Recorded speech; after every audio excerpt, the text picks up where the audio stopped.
Hi guys, this is Tarkin coming back at you again with another game of Minecraft, and today, just excited to show you what I've been doing. Here we are again on the island of giant trees, but we haven't been doing much tree husbandry. What we've been doing uh, is working on the anthropology of the Terracotta People, as I have begun calling them until I can find something else. So I am delighted to present the excavation as it stands right now. We're just gonna jump on down to it.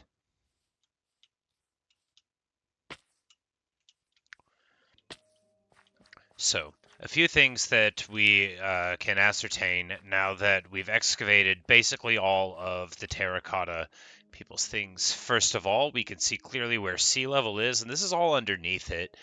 This is a peculiar place for a civilization to choose to build, particularly because while I did expand somewhat out, they were rather close to the ocean, or at least to sea. I don't know how big this sea is. It might just be some minor body of water relatively, but it's still very close to build to be going this far under. So there's got to be some utility that they're perceiving for choosing to build under in such a way.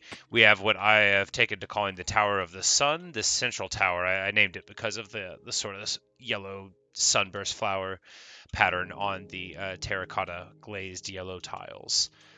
Uh, Next to this, we have the Hall of Crafting, and then on the other side, a building of uncertain purpose.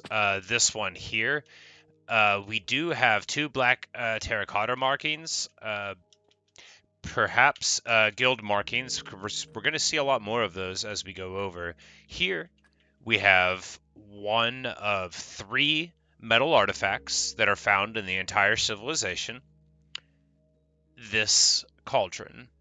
Um, we're going to think this is probably for like communal food preparation, and thus maybe this is like a place where they would come to both begin and end their days, because we're going to note that we don't see anything that sort of resembles living quarters in any way that we can see, but we're also going to touch on more of why we can't really tell that from the excavation that we've been able to do. So artifact number 2, the cauldron. Artifact 1, the crafting table. Beyond, of course, the presence of terracotta itself and the brick.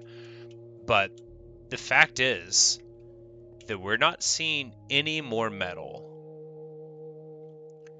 The only wooden artifacts we find are these 3 ladder segments. All the torches are my own, of course. I did remove some terracotta from the tower, but I did not add anything to it. And then here we've got large, these are F3, yeah, they're coal blocks that are here. The diorite, those are all access points made, so you can sort of walk up here so that people can see clearly where the archaeology ends and the access points begin. So why are these coal blocks here? What we have here is the central point of this whole enterprise, what I've taken to calling the Terracotta Civilization, but it's possible that this was just a small factory set up for the purpose of the production of terracotta. But we're going to talk in a second about why I don't think that's the case, but I touched on it with the sea level thing in the first case. So here we have twin blast furnaces, which I don't even know how to make. It's possible to have the ingredients for them, but I don't know how to make them.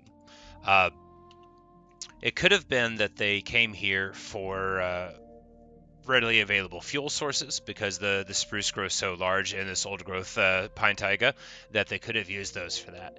But the thing is that when they have these coal blocks over here, that makes me think, well, maybe the trees weren't why they came here. Everybody knows you don't get coal from trees, you get charcoal from trees, but they don't have a block of charcoal, do they? No, they do not.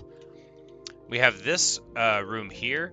No idea what I think it's for, because this is just adjacent to the blast furnace, but it could be that this is just the offshoot, because I cleared out all the cobblestone. I think that was true native and not like a secondary civilization added, though. So there would have been cobblestone leading here.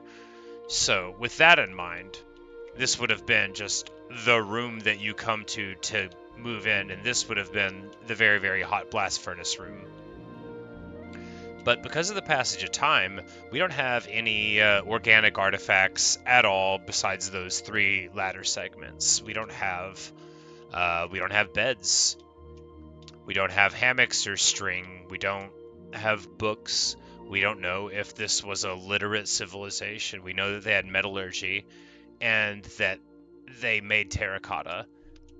But I'm inclined to think that this place served a ritual significance to the people. Perhaps it was migratory and they were only here part of the year. Perhaps, they were at that northern island. I call it north. I don't actually remember what direction it's in properly. That has all of the snow and ice and polar bears on it. This is the sort of thing that we really, because we have so few cultural artifacts from these people, it's pretty sad. There wasn't a chest anywhere that was at least immediately available. It's possible that it's within these building structures that I didn't break, but if we find another one, another ruin like this of the Terracotta Peoples, that one will fully excavate and destroy essentially, uh, to attempt to see if there's anything in the middle. We'll be less careful with it. But one final note is that the terracotta civilization here was ultimately covered in gravel. When the crafting table was found, gravel, ultimately there would have been hundreds and hundreds of gravel blocks here. And to talk about why that's interesting, we're going to go a little higher into the geography here. In this direction, past all these tall trees that grow so lovely, we're going to find a couple of chasms. But really, there's a pretty tall sort of hill. No, I wouldn't call it a mountain structure, but like a hill that sort of emerges as we run in this direction. It's gonna, and I grew too many trees. There we go. I'm like, it's here somewhere. But I really did grow a lot of trees, and of course they grow tall here in the first place, which is how I got the idea. Speaking of how I got the idea, I now know how to make terracotta and glazed terracotta for the and bricks. For the bricks, it's clay balls. And all of this I learned just from witnessing the Terracotta peoples and trying to figure out why they were here. What in these resources enabled them to have the civilization that they had? The coal is readily available. That's easy. The clay could have come from this giant chasm here. Who knows what was here originally? Not me. There in the distance, we see my sugarcane farm and my treehouse. But what drew them here? And that's why I think it had to have had ritual significance. Because I don't know how to make clay. I mean, in the real world, I know how to make clay, like with time and all. But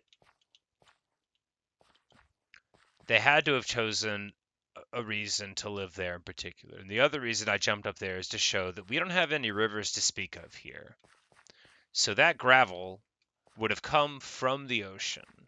That would have been sediment that drifted in or came in violently in one massive flood and destroyed everything. Now, that could have been an accident, earthquake with a tsunami, could have been enemies that sabotaged, uh, dug a hole in and had the ocean flood in and eliminate the civilization overnight. That's a thing that we just can't know from this, the land of the Terracotta people. But that's all for this video. Whenever I come back again, we'll have something new, either a more complete vision of what I want this museum of the first ruin of a civilization that we found is. That village that doesn't have villagers anymore doesn't count. Everything there makes sense. And that's the other thing. At the village, you see statuary, you've got bells, you've got all of these artifacts. And there's no reason that something like that would decay. But these people didn't choose to build anything like that. What they chose to build was a hall of crafting, a place for people to eat, a place that's right next to the tower, who knows what it's for, a place to get coal, a massive blast furnace, and everything that they do and make that they seem to care about is made out of clay and terracotta. And that is why I'm inclined to believe that building here served a ritual significance to them beyond the simple, because they knew metallurgy. And the metal would not have decayed and washed away in the gravel like all the organic matter may have done with the high fungus content here, the red mushroom availability that could have been some of the reasons why this organic matter may have been disturbed. But none of that would explain why there's so little metal. And I think it's because the terracotta people only used metal when it was absolutely necessary. I think they revered the clay, the beauty of it, the way that they could make more of it and meld it the way that they wanted. And with that in mind, I will show you my current crafting station over beneath the cherry tree. But as you may have intimated from seeing the glass here, the ultimate plan is to be able to see in from the ocean and vice versa for this sort of like beautiful uh, panoramic view of the ruin. And that decision, I always kind of thought it might have been a cool idea, but whenever I determined that it was likely the ocean that led to the end of the civilization, I thought that would be a sort of moving structure to the museum. But anyway, you can arrange the tiles in 4x4 things. If you just get a simple terracotta tile and put it with a dye, then you can make any of the colors. And of course, various animal and plant matters give you the dyes. The blues you get from lapis lazuli, but I had actually got them from mining already. And then, if you take a colored terracotta tile and put it in here, you can get in here into a furnace. You get the glazed tiles with no extra things added, so you can get those beautiful blue or red or yellow, and probably every color of dye has a tile. That will be something to see. I'm excited to see which ones I think are the prettiest. But anyway, I will have to figure out what to do with all this sugar cane. You can make it into sugar. I think there's a cake, but for another day. Anyway, until next time, thanks for watching. Thanks for listening to me ramble on with my silly little pretense at anthropology in Minecraft. And I hope you have enjoyed.